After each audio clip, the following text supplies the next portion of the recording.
Ukraine पर रूसी सेना के हमलों का आज 10वां दिन है। यूक्रेन के राष्ट्रपति आवास पर एक रॉकेट का टुकड़ा गिरा हुआ मिला है, जिससे जेलेंस्की पर किया गया हमला बताया जा रहा है। एक तरफ तो रूस लगातार दावा कर रहा है कि यूक्रेन के राष्ट्रपति जेलेंस्की देश छोड़कर पोलैंड भाग चुके हैं, तो वहीं जेलेंस्की भी अपने यूक्रेन में ही होने का दावा कर रहे हैं।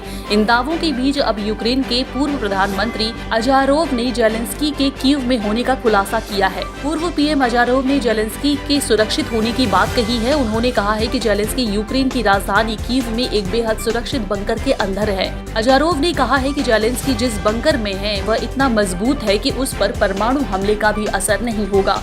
रूस के सरकारी मीडिया ने दावा किया था कि राष्ट्रपति जेलेंस्की यूक्रेन छोड़कर पोलैंड में शरण ले चुके हैं।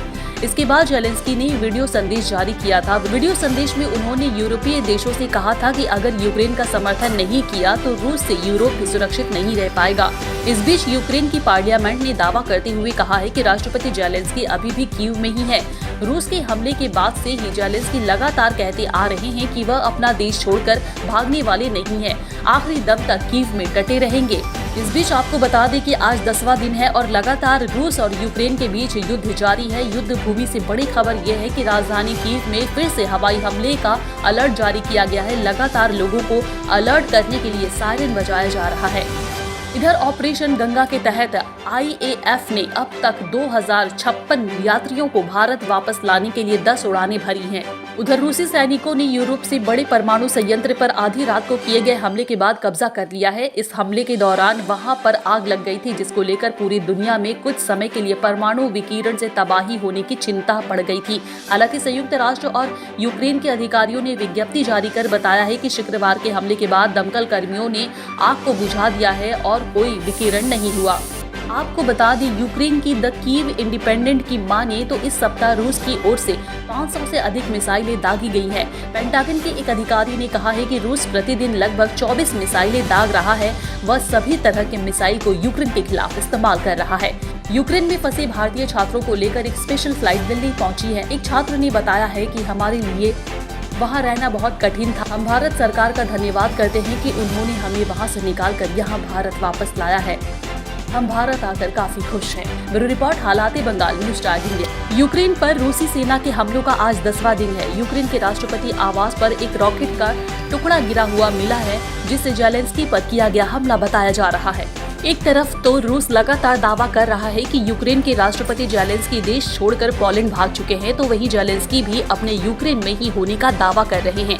इन दावों के बीच अब यूक्रेन के पूर्व प्रधानमंत्री अजारोव ने जेलेंस्की के कीव में होने का खुलासा किया है। पूर्व पीएम अजारोव ने जेलेंस्की के सुरक्षित होने की बात कही है। उन्होंने कहा है कि जेलेंस्की यूक्रेन की राजधानी कीव में एक बेहद सुरक्षित बंकर के अंदर है। अजारोव ने कहा है कि जेलेंस्की जिस बंकर में है वह इतना मजबूत है कि उस पर परमाणु हमले का भी असर नहीं होगा।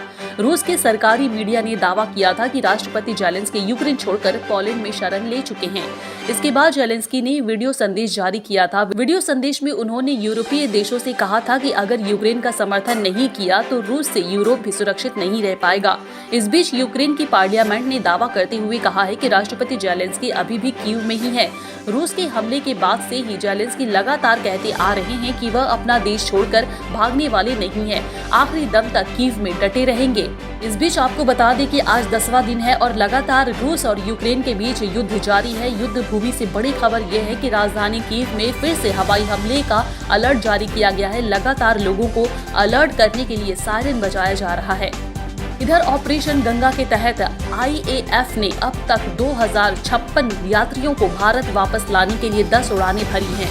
उधर रूसी सैनिकों ने यूरोप से बड़े परमाणु संयंत्र पर आधी रात को किए गए हमले के बाद कब्जा कर लिया है। इस हमले के दौरान वहां पर आग लग गई थी, जिसको लेकर पूरी दुनिया में कुछ समय के लिए परमाणु विकिरण से तबाही होने की चिंता बढ़ गई थी। हालांकि संयुक्त राष्ट्र और यूक्रेन के अधिकारियों ने विज्ञप्ति जारी कर बताया है कि शुक्रवार के हमले के बाद दमकल कर्मियों ने आग को बुझा दिया है और कोई विकिरण नहीं हुआ। आपको बता दें, यूक्रेन की द कीव इंडिपेंडेंट की माने तो इस सप्ताह रूस की ओर से 500 से अधिक मिसाइलें दागी गई हैं। पेंटागन के एक अधिकारी ने कहा है कि रूस प्रतिदिन लगभग 24 मिसाइलें दाग रहा है। वह सभी तरह के मिसाइल को यूक्रेन के खिलाफ इस्तेमाल कर रहा है। यूक्रेन में फंसे भारतीय छात्रों को लेकर एक स्पेशल फ्लाइट दिल्ली पहुंची है। एक छात्र ने बताया है कि हमारे लिए वहाँ रहना बहुत कठिन था। हम भारत सरकार का धन्यवाद करते हैं कि उन्होंने हमें वहाँ से निकाल कर यहाँ भारत वापस लाया है। हम भारत आकर काफी खुश हैं। ब्यूरो रिपोर्ट, हालात बंगाल, न्यूज़ टैग इंडिया।